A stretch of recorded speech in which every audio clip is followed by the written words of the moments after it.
الحمد لله الذي أبدع الأفلاك والأرضين، والصلاة والسلام على سيد الأنبياء والمرسلين، وعلى آله الطيبين وأصحابه المكرمين، وأزواجه الطاهرات أمهات المؤمنين، وعلينا معهم إلى يوم الدين. أما بعد، فأعوذ بالله من الشيطان الرجيم. بسم الله الرحمن الرحيم. اهدنا الصراط المستقيم، صراط الذين أنعمت عليهم غير المغضوب عليهم ولا الضالين.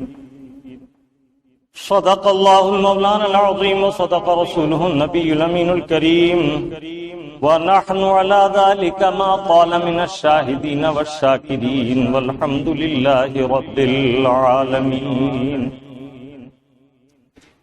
سب سے پہلے انتہائی ادب و محبت اور عقیدت کے ساتھ آقا نامدار مدنی تاجدار سید ابرار و اخیار شہنشاہ ذی وقار، کائنات کی اولین فصل بہار، سرور سروراں وجہ تخلیق کون و مکان، سیاح لامکان احمد مجتبی، روحی فدا محمد رسول اللہ صلی اللہ تعالی علیہ وسلم کی بارگاہ بے کس پناہ میں درود پاک کی نظر محبت پیش کیجیے. پڑھیے اللہم صلی علی سیدنا و شفیعنا و نبینا و مولانا محمد وعلی آل سیدنا و مولانا محمد کما تحب و ترضا بان تصلی علیک صلاۃ و سلام علیک یا سیدی یا رسول اللہ.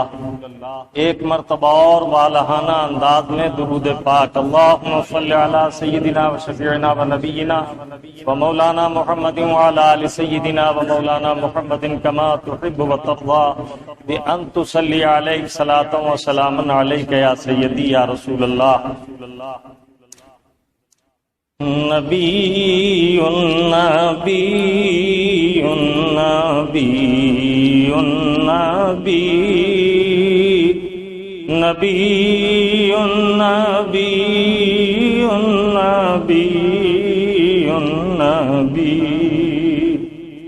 نبی نبی نبی نبی نبی نبی نبی نبی سب سے اعلیٰ و اولیٰ ہمارا نبی، سب سے بالا والا ہمارا نبی. نبی نبی نبی نبی نبی نبی نبی نبی سب سے ازکا ہمارا نبی، سب سے انما سے انما ہمارا نبی، سب سے اصفا سے اصفا ہمارا نبی. نبی نبی نبی نبی نبی نبی نبی نبی سید الانبیاء یعنی مولا کل واقف راز حق کاشف ہر سبل واصفان نبی میں ہے یہ شروع خلق سے اولیاء، اولیاء سے رسل، اور رسولوں سے اعلیٰ ہمارا نبی، نبی نبی نبی نبی نبی نبی نبی نبی۔ درود پاک پھر دہرائیں، صلی اللہ علی النبی نبی والہ صلی اللہ علیہ وسلم، صلاۃ و سلام علیک یا سیدی یا رسول اللہ، حبیبی یا رسول اللہ، فرش والے تیری شوکت کا علو کیا جانے، فرش والے تیری شوکت کا علو کیا جانے، خسروا عرش پہ اڑتا ہے پریرا تیرا۔ اللہ کے حبیب صلی اللہ تعالی علیہ وسلم کی شان عظمت اللہ رب العزت جانتا ہے، اور اللہ تعالی عز و جل اپنے محبوب کی رفعتوں کا جاننے والا۔ محمد سے صفت پوچھو خدا کی، خدا سے پوچھئے شان محمد صلی اللہ تعالی علیہ وسلم۔ خطبہ مسنونہ کے بعد پہلے پارے کی سورہ فاتحہ کی ایک انتہائی معروف آیت کریمہ تلاوت کرنے کا شرف حاصل کیا۔ کچھ دیر اس آیت طیبہ سے خطاب فیض کریں گے اللہ رب العزت مجھے اور آپ کو حق کہنے، حق سننے اور حق پر استقامت کے ساتھ عمل کی توفیق عطا فرمائے۔ آپ کا پیارا رب عز و جل اس آیت طیبہ میں ارشاد فرما رہا ہے، اہدنا الصراط المستقیم، اے اللہ ہمیں سیدھا راستہ چلا، صراط الذین انعمت علیہم، ان لوگوں کا راستہ جن پر تو نے انعام فرمایا، غیر المغضوب علیہم ولا الضالین، ان کا راستہ نہیں جن پر تو نے اپنا غضب فرمایا اور نہ بہکے ہوں کا راستہ۔ بندہ مومن کا ایمان لانے کے بعد صراط مستقیم پر قائم رہنا، سیدھے راستے پر قائم رہنا، سچے راستے پر قائم رہنا کس قدر ضروری ہے، اس کا اندازہ اس بات سے لگایا جا سکتا ہے کہ اللہ رب العالمین نے کتاب مبین میں یہ دعا تعلیم فرمائی کہ اللہ ہمیں سیدھا راستہ چلا، پھر خود ہی اپنے کرم سے بتایا کہ سیدھا راستہ کون سا راستہ ہے، صراط الذین انعمت علیہم، ان لوگوں کا راستہ جن پر تو نے اپنا انعام فرمایا، غیر المغضوب علیہم ولا الضالین، نہ ان کا راستہ جن پر تیرا غضب ہوا اور نہ ان کا راستہ جو گمراہ ہو گئے، بہک گئے۔ اللہ کے پیارے حبیب صلی اللہ تعالی علیہ وسلم نے اس امر عظیم کا اہتمام اس درجہ فرمایا کہ نماز جیسی محتم بالشان عبادت میں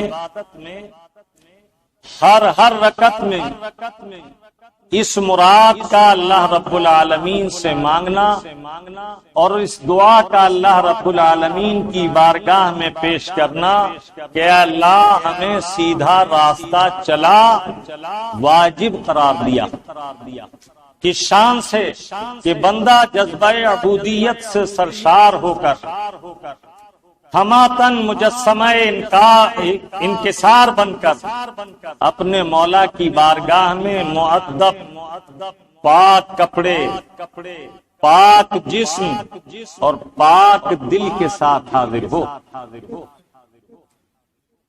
اور جب جماعت قائم ہو تو ایک مومن دوسرے مومن کے کاندھے سے کاندھا ملا کر صف کو درست کر کے دنیا مافیہا سے بے نیاز ہو کر اللہ کی بڑائی بولتے ہوئے، اللہ کی عظمت کا اعتراف کرتے ہوئے تکبیر تحریمہ اس طرح کہے کہ اشارے میں بھی کانوں کی طرف ہاتھ کو بلند کرے، دونوں انگوٹھے کان کی لو سے لگ جائیں اور دونوں ہاتھ کی ہتھیلیاں سامنے سیدھی ہوں، اور پھر کہے اللہ اکبر، اللہ بہت بڑا ہے۔ گویا اس نے دنیا اور جو کچھ دنیا میں ہے اس سب سے ہاتھ اٹھا لیے، اور اس دنیا اور اس دنیا میں جو کچھ ہے اس سے بے پرواہ ہو کر اپنے معبود حقیقی کے سامنے دست بستہ ناف کے نیچے ہاتھ باندھ کر کمال عاجز انکساری کے ساتھ پہلے اپنے معبود حقیقی کی حمد و ثنا بیان کرے اس طرح، سبحانک اللہم و بحمدک و تبارک اسمک و تعالی جدک و لا الہ غیرک۔ اب اس کے بعد الحمد شریف پڑھے، اللہ رب العزت کی خوبیاں بیان کرے، اس کے رحمان و رحیم ہونے کا اعتراف کرے، اسی کی مدد اور اسی کی عبادت کا ذکر کرے، اس کے بعد کہے اہدنا الصراط المستقیم، اے اللہ مجھے سیدھا راستہ چلا، صراط الذین انعمت علیہم، راستہ ان لوگوں کا جن پر تو نے انعام فرمایا، نہ ان کا جن پر تیرا غضب ہوا اور نہ ان کا جو گمراہ ہو گئے۔ اور یہ ایسی عظیم دعا ہے کہ ایک نماز میں جتنی رکعتیں ادا کرے گا ہر رکعت میں یہ درخواست، یہ التجا، یہ تمنا، یہ آرزو، یہ جستجو اپنے مولا کی بارگاہ میں عرض کرے گا، مولا مجھے سیدھا راستہ چلا۔ اس آیت طیبہ میں اللہ رب العالمین نے اپنے بندوں کو صراط مستقیم پر چلنے کی توفیق طلب کرنے کا حکم فرمایا۔ چلا اور دکھا، بعض لوگوں نے اس کا ترجمہ کیا سیدھا راستہ دکھا، لیکن امام اہل سنت اعلی حضرت عظیم البرکت علیہ الرحمت والرضوان نے ترجمہ فرمایا، اے اللہ سیدھا راستہ چلا، راستہ دکھا تو دیا اس نے، دین متین بھیجا، اپنے محبوب پاک کو بھیجا، کلمہ طیبہ پڑھنے کا شرف حاصل ہو گیا، دامن اسلام میں آ گئے، ایمان کی دولت سے مالا مال ہو گئے، اور اب رب تعالی عز و جل جو نعمت عظما تمہارے لیے انتہائی عظیم الشان، محتم بالشان، جلیل الشان، رفیع النشان ہے، اس پاک چیز، اس بابرکت منزل پر قائم رہنے کی دعا کا حکم فرمایا، تو مانا ہے اے اللہ مجھے سیدھی راہ چلا۔ دیکھیے ہدایت کرنے والے چند طرح کے ہوتے ہیں، ایک موصل الی الطریق اور ایک موصل الی المطلوب۔ آپ نے کسی سے پوچھا بھائی مجھے جامع مسجد جانا ہے، اس نے آپ کا ہاتھ تھاما، رخ راستے کی طرف کیا اور کہا دیکھو یہ راستہ جا رہا ہے، سیدھے اس راستے پر چلے جاؤ، تو یہ ہوا راستہ دکھانا۔ لیکن آگے جانے کے بعد اگر وہ راستہ چند جانب کی طرف مڑتا ہے اور راستے میں چند گلیاں باتیں ہوتی ہیں تو آپ کو تردد ہو جائے گا، اس لیے کہ راستہ دکھانے والے نے انگلی کے اشارے سے راستہ دکھا دیا. اور اگر آپ کہیں بھائی مجھے اس راستے پر جس راستے کو آپ جانتے ہو کہ وہ راستہ مسجد کو جانا ہے، اس راستے پر چلا دیجئے، تو اب اس کے معنی یہ ہوں گے کہ وہ آپ کا ہاتھ تھامے اور راستے پر چلاتا ہوا آپ کی منزل تک پہنچا دے. تو آپ ان اصطلاحات کو سہل طریقے سے سمجھیں. موصل الی الطریق، وہ ذریعہ، وہ طریقہ جو راستہ بتا دے، راستہ دکھا دے، اور ایک وہ ذریعہ جو راستے پر چلائے. تو ایک ہدایت دینے والا تو وہ ہے جو اشارے سے کہتا ہے یہ راستہ جاتا ہے، اور ایک ہادی وہ ہے جو ہاتھ میں ہاتھ لے کر اس منزل تک جاتا ہے جس منزل کے تم طالب ہو، اور منزل پر چھوڑ کر کہتا ہے یہ راستہ ہے اور یہ منزل. تو اللہ تعالیٰ عز و جل کی بارگاہ میں راستہ دکھانے کی دعا نہیں کی گئی ہے بلکہ راستہ چلانے کی دعا کی گئی ہے. اے اللہ ہمیں سیدھا راستہ چلا. اسی لیے امام اہل سنت نے دکھا ترجمہ نہیں کیا بلکہ چلا. اے مولا توفیق عطا کر، دستگیری فرما، منزل مراد تک پہنچا دے. اے اللہ ہمیں سیدھا راستہ چلا. اب سوال یہ پیدا ہوتا ہے کہ راہ ہدایت، اللہ تعالی عز و جل تک پہنچنے کا سیدھا سچا راستہ کون سا راستہ ہے؟ تو سیدھا راستہ ایسا راستہ جو منزل مراد تک پہنچے. اس کی پہچان کے لیے منزل کے نشانات قائم کر دیے جاتے ہیں. جس راستے پر نشان لگا دیے گئے ہوں اور راہ چلنے والا ان نشانات کو دیکھ کر چلے تو منزل تک پہنچنا آسان ہو جاتا ہے. اور اگر وہ راہ کے نشانوں سے غفلت برتے، نشانوں کی طرف متوجہ نہ ہو، تو امکان ہے کہ وہ بہک جائے. اللہ رب العزت نے اس آیت طیبہ میں نہ صرف یہ فرمایا کہ تم مجھ سے سیدھے راستے پر چلنے کی ہدایت طلب کرو، دعا مانگو کہ اللہ سیدھا راستہ چلا، بلکہ اس راستے کے نشانات کی پہچان بھی کرائی کہ جب تم اس راہ ہدایت پر، صراط مستقیم پر، سیدھے راستے پر چلو گے تو اس کے پہچاننے کا طریقہ کیا ہے، وہ راستہ کون سا راستہ ہے. تو ارشاد فرمایا صراط الذین انعمت علیہم، وہ راستہ وہ ہے کہ جس راستے پر جو لوگ چلے ہیں ان پر میں نے انعام فرمایا ہے. تو تم اس راستے کی ہدایت طلب کرو جس راستے کو میں نے منعمین کو چلایا ہے، صدیقین کو چلایا ہے، اور کمال کرم سے خود ہی فرمایا اولئک الذین انعم اللہ علیہم، وہ لوگ جن پر اللہ تعالیٰ عز و جل نے انعام فرمایا. تو کون لوگ ہیں؟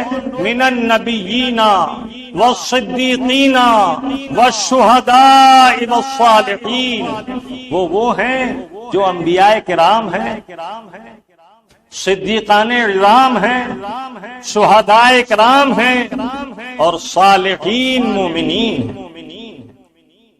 اللہ رب العزت نے خود ہی صراحت فرما دی کہ سیدھا راستہ وہ راستہ ہے جن پر میں نے انعام فرمایا اپنے محبوب بندوں پر، جس راستے پر میرے محبوب بندے چلے. اور دوسری آیت طیبہ میں خود اس کی تفصیل بیان فرما دی. میرے محبوب بندے جس راستے پر چلے وہی راہ ہدایت ہے، اور وہ لوگ جن پر میں نے انعام کیا ہے وہ کون ہیں؟ انبیاء کرام ہیں، رسولان اعظام ہیں، صدیقین ہیں، شہداء ہیں، صالحین ہیں. تو تم ان کے راستے پر چلو، یہ نشان راہ ہے. تیرے غلاموں کا نقش قدم ہے راہ خدا. امام اہل سنت اعلی حضرت عظیم البرکت فرماتے ہیں تیرے غلاموں کا نقش قدم ہے راہ خدا، وہ کیا بہک سکے جو یہ سراغ لے کے چلے۔ اللہ رب العزت نے یہ حکم فرمایا کہ اے محبوب اعلان فرما دو کہ میرے بندے میری بارگاہ میں صراط مستقیم پر چلنے کی ہدایت اور توفیق کا مجھ سے سوال کرتے رہیں تو میں انہیں صراط مستقیم پر قائم رکھوں گا، اور پہچان یہ ہے صراط مستقیم کی کہ اس پر میرے محبوب بندے چلے۔ حدیث طیبہ میں ہے ایک دن آقائے نعمت نبی رحمت شفیع امت صلی اللہ تعالی علیہ وسلم اپنے کاشانہ اقدس سے مسجد میں تشریف لائے۔ صحابہ اکرام کے جلوس میں ان کے مجمع میں تشریف فرما ہوئے، اور میرے آقا نے اپنی انگشت مبارک سے زمین پر ایک خط کھینچا۔ راوی کہتے ہیں جلس رسول اللہ صلی اللہ تعالی علیہ وسلم معنا وخط خطوطا عن یمینی، اللہ کے حبیب نے خط خطوطا مستطیلا پہلے ایک سیدھا خط کھینچا، ایک سیدھی لکیر کھینچی، ثم خط خطوطا عن یمینہ وعن شمالہ، پھر میرے آقا نے اس کے بعد دائیں جانب اور بائیں جانب کچھ لکیریں کھینچی۔ اس کے بعد اللہ کے حبیب نے خط مستطیل سیدھی لکیر پر انگشت مبارک رکھ کر فرمایا ان مثل صراط مستقیما، میرے سیدھے راستے کی مثال یہ سیدھی لکیر ہے، اور دائیں اور بائیں والی لکیروں کی طرف اشارہ کر کے فرمایا ہذہ کلہم سبل الشیطان، یہ دائیں بائیں کے راستے ساری لکیریں جو کھینچی گئیں یہ شیطانی راستے ہیں، فلا تتبعوہ، تو تم اس کی اتباع نہ کرو۔ ان کے پیارے رب عز و جل نے قرآن کریم میں ارشاد فرمایا ان ھذا صراطی مستقیما فاتبعوہ، میرے راستے کی مثال بالکل خط مستطیل سیدھے خط کی طرح ہے، تو تم اس کی اتباع کرو، اس کی اطاعت کرو۔ اور اللہ کے حبیب نے بتا دیا کہ اس کے دائیں بائیں کے راستے سارے کے ساتھ شیطانی راستے ہیں۔ اللہ رب العزت نے اپنے محبوب پاک صاحب لولاک جن کے قدم پاک کی خاک سرمہ دیدہ افلاک، ان سے ارشاد فرمایا اے محبوب پیارے اعلان فرما دو کہ تمہارا رب عز و جل صراط مستقیم پر ہے، جسے رب کو پانا ہے تو وہ صراط مستقیم پر چلے۔ تو قرآن کریم میں اللہ رب العزت اپنے محبوب کی زبان پر اعلان فرماتا ہے ان ربی علی صراط مستقیم، بے شک میرا رب سیدھے راستے پر صراط مستقیم پر ہے۔ اور اپنے محبوب پیارے سے ارشاد فرمایا اے پیارے حبیب میرے بندوں سے میں نے حکم کر دیا کہ ہر نماز میں وہ مجھ سے توفیق ہدایت طلب کریں کہ مولا ہمیں سیدھے راستے پر چلا، اہدنا الصراط المستقیم۔ اور اے حبیب پاک ہم نے آپ سے اعلان کرا دیا کہ میرے بندوں کو بتا دو کہ تمہارا رب صراط مستقیم پر ہے، اور اس سے ملنا چاہتے ہو، اس کا قرب چاہتے ہو تو صراط مستقیم پر چلو۔ اب اے محبوب پیارے اب ہم آپ کے بارے میں آپ کی ذات پاک سے متعلق اعلان کیے دیتے ہیں۔ تو ارشاد فرمایا یاسین والقرآن الحکیم، اے عزت والے محبوب قسم ہے قرآن پاک کی، اللہ کے کلام کی قسم، انک لمن المرسلین، آپ ضرور مرسلین کی جماعت سے ایک رسول ہیں۔ إنك على صراط مستقیم، اے محبوب بے شک آپ سیدھے راستے پر ہیں، صراط مستقیم پر ہیں۔ ان آیات طیبات سے معلوم ہوا کہ صراط مستقیم ایسا عظیم راہ ہدایت ہے، جنت کا ایسا مبارک ہائی وے ہے کہ اللہ رب العالمین نے بندوں سے فرمایا کہ مجھ سے ہر نماز میں ہر رکعت میں یہ التجا اور آرزو اور یہ دعا کرتے رہو کہ مولا ہمیں سیدھے راستے پر چلا، صراط مستقیم پر چلا، اور سن لو تمہارا رب صراط مستقیم پر ہے اور ہمارا محبوب بھی تمہیں صراط مستقیم پر ملے گا۔ معلوم ہوا صراط مستقیم اللہ کا راستہ ہے، صراط مستقیم رسول اللہ کا راستہ ہے، اور اللہ رب العزت نے فرمایا صراط الذین انعمت علیہم، یہ راستہ ان کا راستہ ہے جن پر میں نے انعام کیا، تو اس راستے پر چلو جس راستے پر چلنے والوں پر رب نے انعام فرمایا۔ اور ایک مقام پر فرمایا وَاتَّبِعْ سَبِيلَ مَنْ أَنَابَ إِلَيَّ، اے لوگو اس کے راستے پر چلو جو میری طرف متوجہ ہوا، جو میری طرف رجوع لایا، تم اس کے راستے پر چلو۔ اسی لیے امام اہل سنت فرماتے ہیں تیرے غلاموں کا نقش قدم ہے راہ خدا، وہ کیا بہک سکے جو یہ سراغ لے کے چلے۔ کیا مطلب؟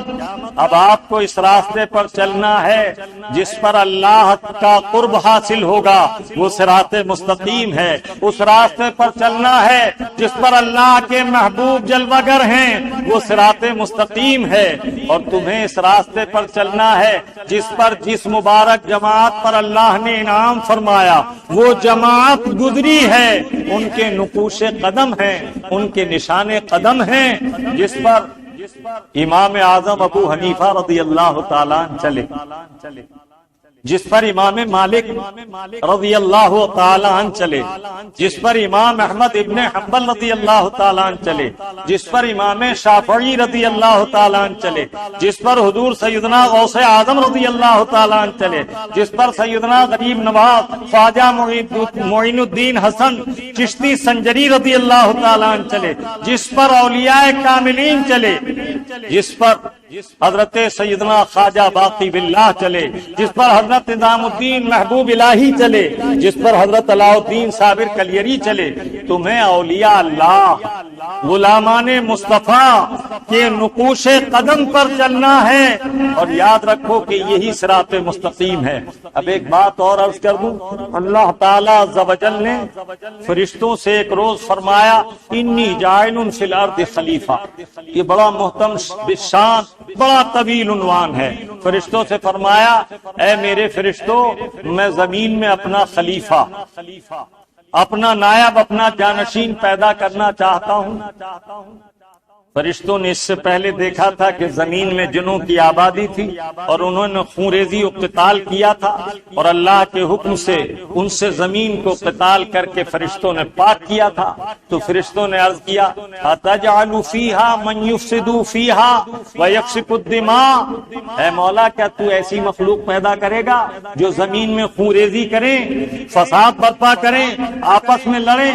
وَنَحْنُ نُسَبِّحُ بِحَمْدِكَ وَنُقَدِّسُ لك، اور ہم تیری تسبیح و تحمید، تیری حمد و ثنا اور تیرے تقدس و تقدیس کو بیان کرنے کے لیے کافی ہیں۔ اللہ تعالیٰ عز و جل نے فرمایا انی اعلم ما لا تعلمون، تم وہ نہیں جانتے جو میں جانتا ہوں۔ اب اللہ تعالیٰ عز و جل نے آدم علیہ السلام کو مٹی کا خمیر کر کے پیدا کیا، مٹی سے بنایا، اس میں روح پھونکی گئی۔ کبھی وقت ملا تو اس پر تفصیلی گفتگو کروں گا، اس وقت چند اشارات ضروری مجھے کرنے ہیں۔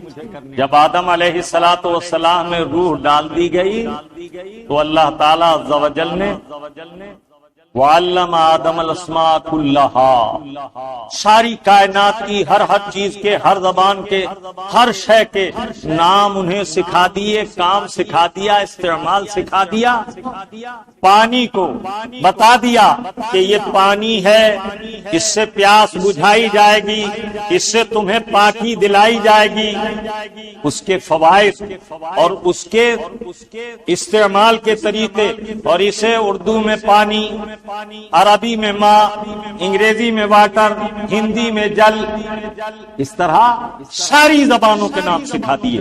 اب اس کے بعد فرشتوں کو حکم دیا کہ آؤ، میں نے جو یہ مبارک برکت والی ذات پیدا کی ہے، میرے حکم سے انہیں سجدہ کرو۔ اسجدوا لآدم، سارے فرشتے سجدے میں چلے گئے، سب نے پیشانی ٹیک دی۔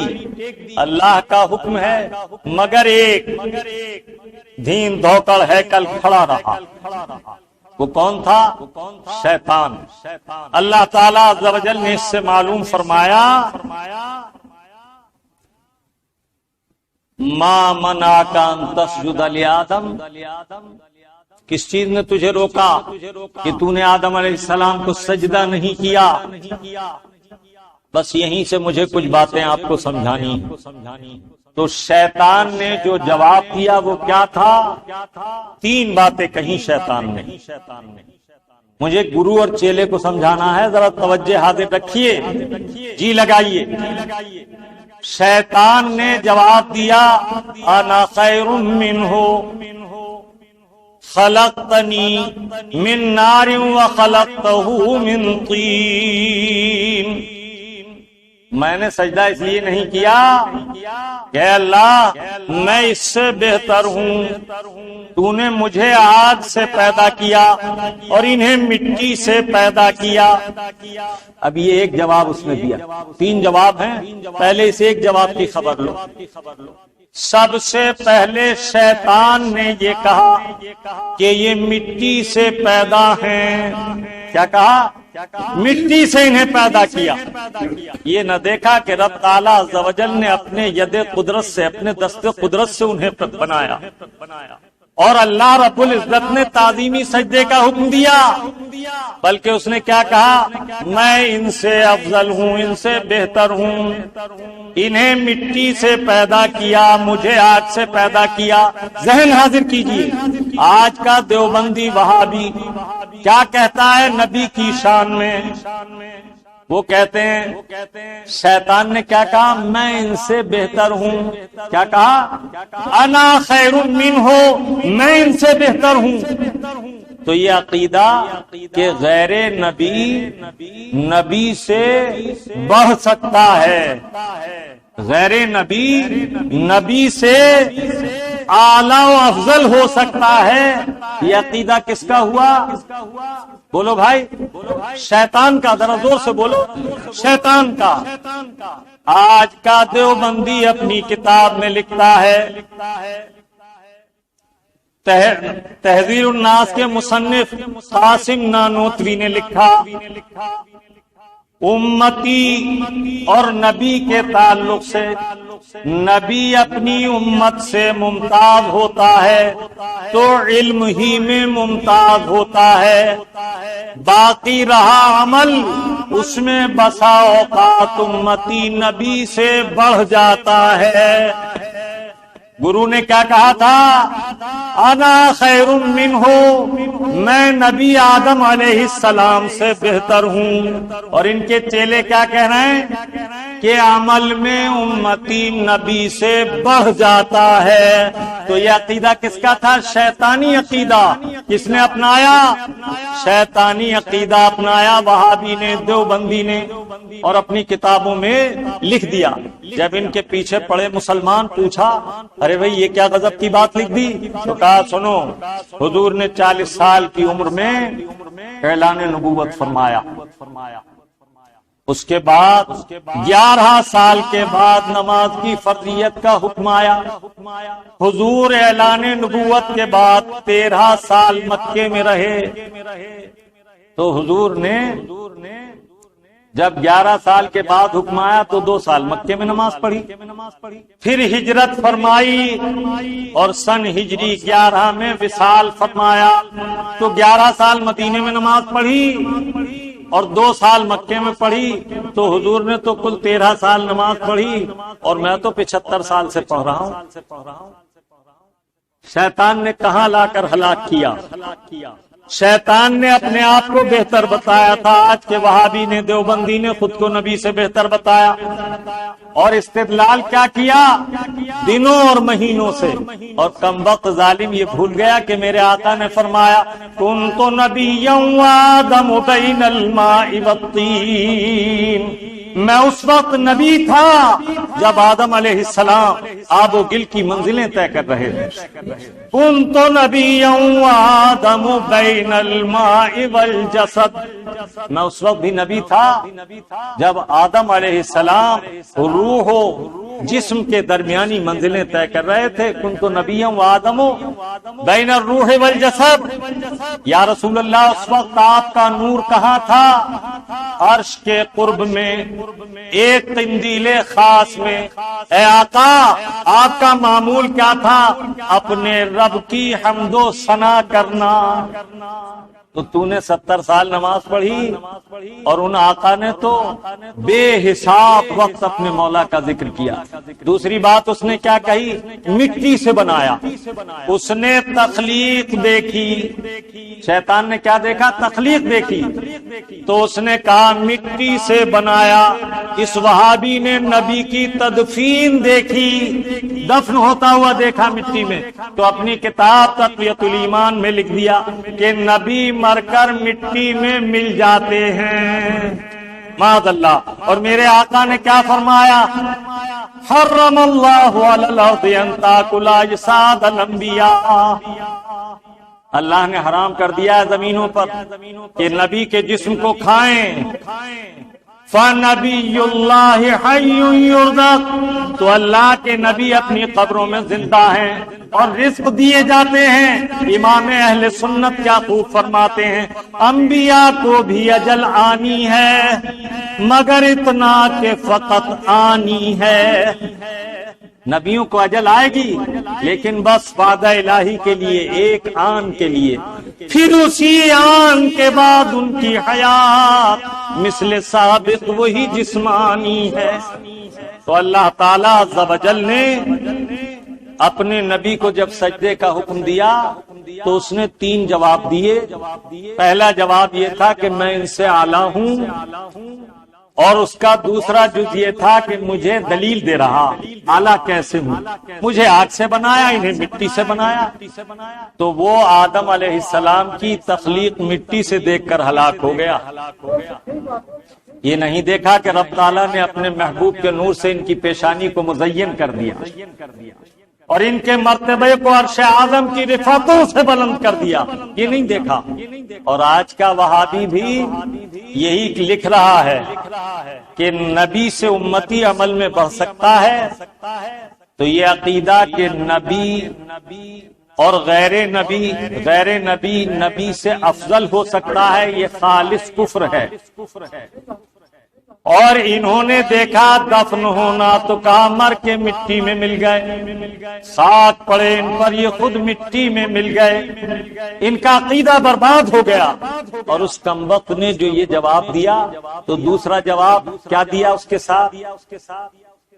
دوسرا جواب دیا کہ کیا میں بشر کو سجدہ کروں؟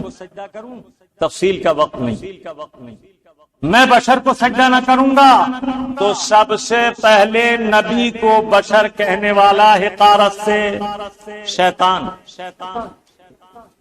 اور یہ کیا کہتے پھرتے ہیں؟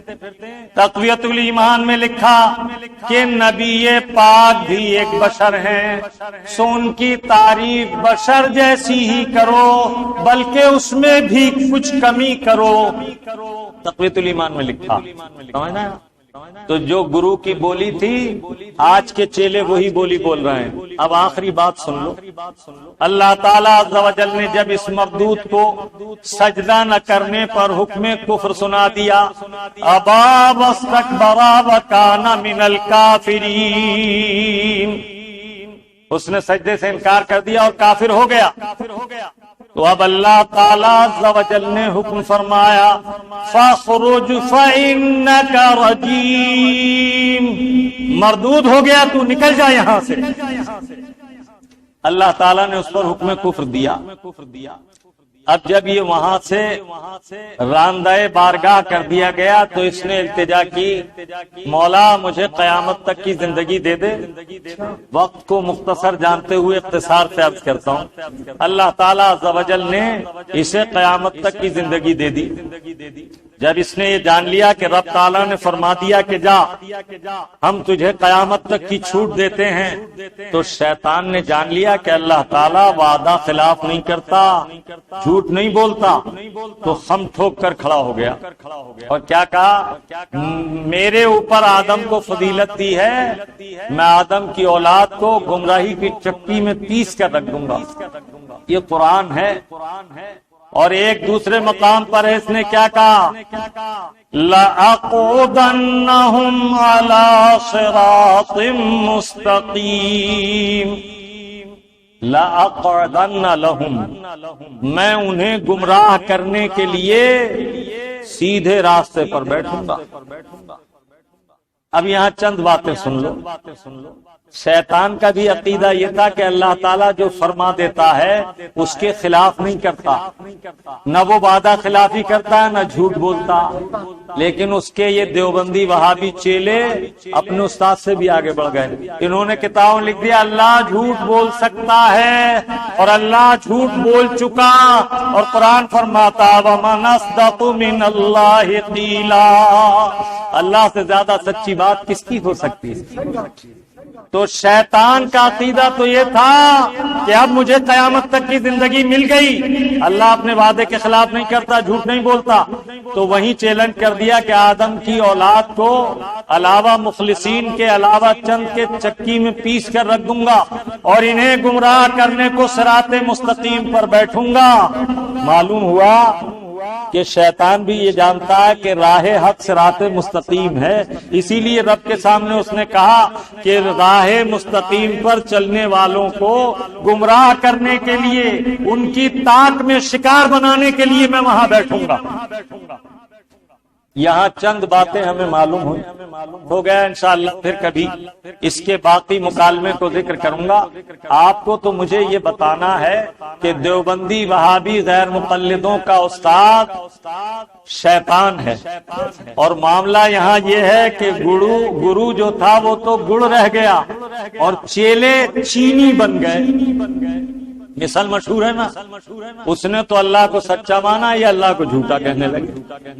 اس نے تدفین تخلیق دیکھی تو کہا مٹی سے بنایا، انہوں نے تدفین دیکھی تو کہا مٹی میں مل گئے۔ ارے بھائی جب یہ جاننا چاہو کہ یہ کیسا آدمی ہے، کون آدمی ہے، کس کا حامی ہے، تو اس کی بولی سنو، جس کی بولی بولے سمجھو یہ اسی کا ہے۔ اور آج کے دور میں تو لوگ پٹخیاں کھا رہے ہیں صراط مستقیم کو پہچاننے میں۔ پہلے کافر نائک کو سنا تو کہنے لگے ہاں یہ صحیح ہے، اس کے پیچھے لگ گئے۔ جب اس نے امام علی مقام سرکار حسین رضی اللہ تعالیٰ عنہ کی شان میں کھلی توہین کی اور انہیں باغی بتایا تو کچھ ہوش کے ناخن آئے، اس سے توجہ ہٹائی۔ اب انہوں نے کیا کیا، ڈاکٹر اسرار کو سننے لگے، وہ بھی ماہر ہے میٹھے میں گولیاں دینے کا زہر کی، اس کو سن کر ہاں یہ صحیح ہے۔ اب جب اس کی خباثتیں ظاہر ہوئیں اور اس نے آدم علیہ السلام کی توہین کی تو بعض لوگوں نے توجہ کی، پھر انہوں نے پل بدلا اور طاہر الپادری کو سننے لگے اور کہنے لگے ہاں یہ صحیح ہے، یہ بڑی حضور کی تعریف کرتا۔ لیکن جب معلوم ہوا کہ یہ یہودیوں کو، نصرانیوں کو، سب کو مسلمان مانتا ہے، اور حضور تاج الشریعہ نے اس کے بارے میں اعلان فرمایا، علماء حقہ نے کفر کے فتوے دیے، آپ کی مسجد میں بھی ہم نے اس کے تعلق سے کتاب بانٹی۔ تو اب لوگوں نے سمجھا کہ یہ تو یہود و نصارہ کا دلال ہے۔ تو میرے عزیز، صرف راہ حق صراط مستقیم ہے، مذہب اہل سنت والجماعت۔ تیرے غلاموں کا نقش قدم ہے راہ خدا، وہ کیا دہک سکے جو یہ سراغ لے کے چلے۔ تمہارے رب کا ارشاد یہی ہے، صراط الذین انعمت علیہم، یہ دعا مانگو، اے اللہ ہمیں سیدھی راہ چلا۔ کس کا راستہ؟ ان کا راستہ جن محبوبین پر تو نے انعام فرمایا۔ اللہ تبارک و تعالی ہمیں اور آپ کو صراط مستقیم پر چلنے اور راہ ہدایت پر استقامت کے ساتھ قائم رہنے کی توفیق عطا فرمائے۔ سونا جنگل رات اندھیری، چھائی بدلی کالی ہے۔ سونا جنگل رات اندھیری، چھائی بدلی کالی ہے۔ سونے والوں جاگتے رہیو، سونے والوں جاگتے رہیو، چوروں کی رکھوالی ہے۔ یہ ایمان بڑی قیمتی دولت ہے، اس کی حفاظت کے لیے ہمیشہ مستعد رہو۔ اور تمہارے مولا نے صاف بتا دیا، یا ایھا الذین آمنوا اتقوا اللہ، اے ایمان والو اللہ سے ڈرو، وکونوا مع الصادقین، اور سچوں کی جماعت کے ساتھ ہو جاؤ۔ اللہ والوں کا دامن تھامو اور ان کے دامن کرم کے ساتھ عافیت سے منزل مراد تک چلے جاؤ۔ اللہ تعالی ہم سب کو حسن عمل کی توفیق عطا فرمائے۔ وما علینا الا البلاغ المبین۔